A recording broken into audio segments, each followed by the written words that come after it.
বছর কয়েক আগের কথা, এক আবহাওয়াবিদকে এই প্রশ্নটাই করেছিলাম, কলকাতায় কি এবার তুষারপাত?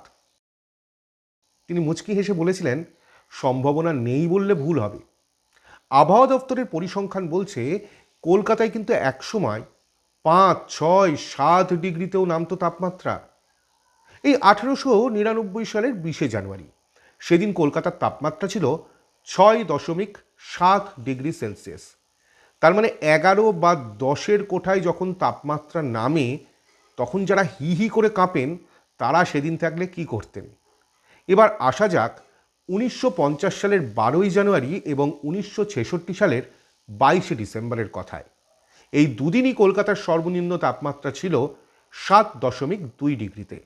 আর দমদমকে যদি ধরা হয় কলকাতা, তাহলে সেখানেও তাপমাত্রা নেমেছিল 5 ডিগ্রিতে। দিনটা ছিল 15ই জানুয়ারি 1947। কী ভাবছেন, কলকাতায় তাপমাত্রা নামলেও বরফ পড়ার সম্ভাবনা কম? তাহলে এবার মূল কথায় আসা যাক। দার্জিলিংয়ে 2-3 ডিগ্রিতেই তো তুষারপাত হয়, তাহলে তো আর একটু বাকি। কি বলেন? না না, হাসবেন না। কলকাতায় বরফ পড়ার সম্ভাবনার কথা জানাচ্ছেন বিজ্ঞানীরা, তাও আবার খোদ নাসার বিজ্ঞানীরা।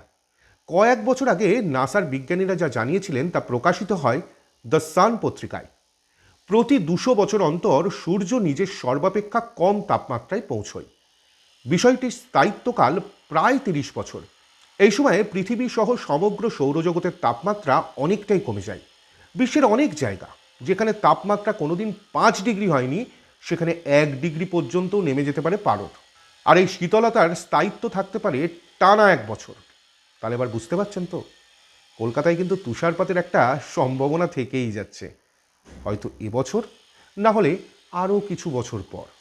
তাই যারা এখনই হি হি করছেন তারা ব্যবস্থা নিয়ে রাখুন।